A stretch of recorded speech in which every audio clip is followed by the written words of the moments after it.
I'm 31 years old and have been unemployed since April, so I need to cut back on expenses.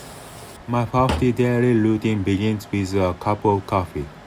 It's not exactly a luxury indulgence for me. For some reason, drinking coffee suppresses my appetite. It allows me to cut down on the number of meals I eat and gives me a shot at losing some weight in the process.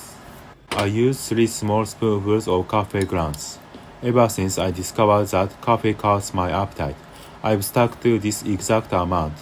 I've become dependent on the success I've had with this specific portion. I use lukewarm water from the tap.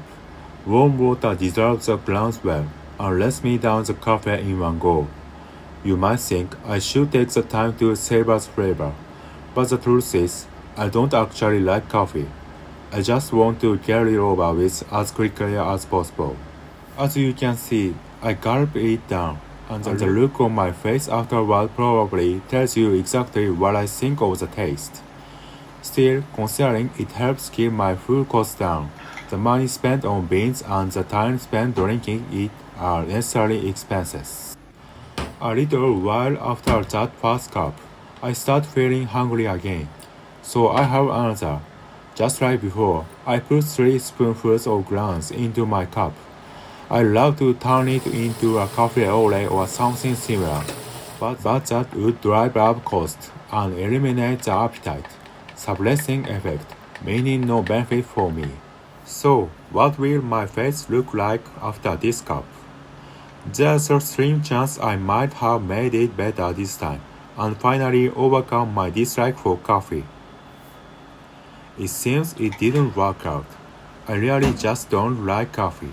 It's been about 12 hours since my last cup. It's time for a meal. Let's see what ingredients I have. I open the drawer and find some dried pasta. I decided to make Japanese style pasta today. I check the fridge and find natto, butter, and nori. Perfect ingredients for Japanese style pasta. Time to start cooking. I pour water from the tap into the fry pan and bring it to a boil.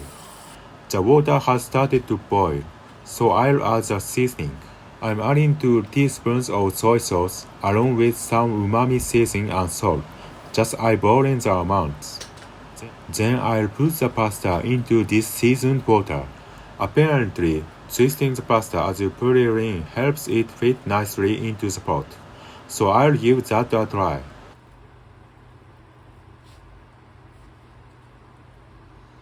I gave up and just put it in normally. All I managed to do was reveal my own clumsiness.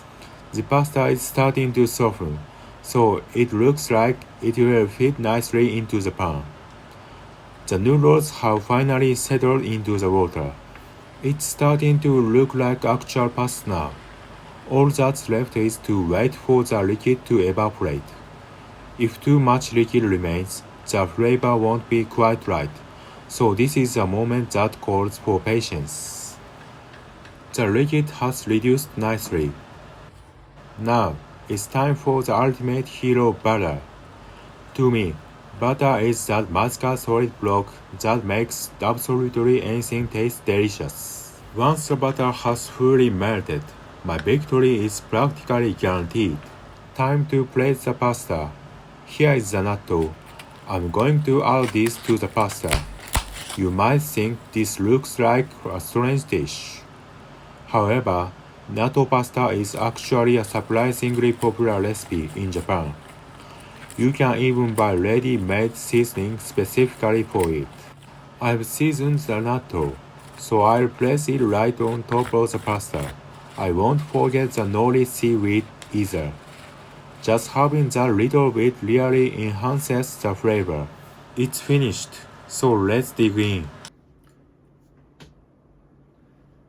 Just from the aroma, I'm certain today's dish is a winner.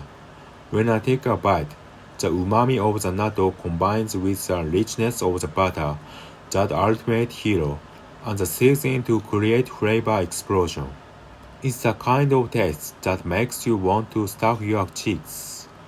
One bite just isn't enough. The subtle flavor of the nori adds a touch of quality to the full experience. I devoured it in no time. This is definitely a dish I'll have to make again.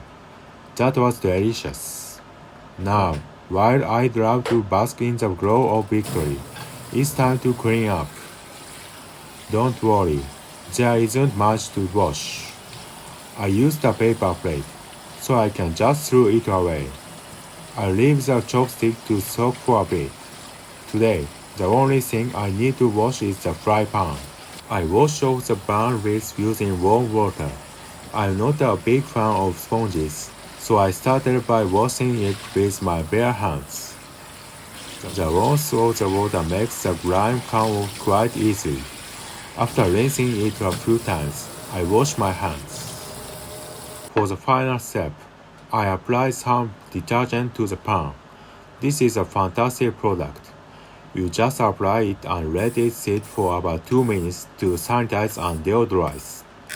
Using things like paper plates or this kind of detergent helps lower the hurdle of cleanup in my daily life. It reduces those moments where I want to cook but dread the cleanup. The foam has subsided nicely. It's just about the right time to rinse it off with water. If you enjoyed this little glimpse into my life, please subscribe to the channel to see more content. Thank you for watching, and I'll see you next time.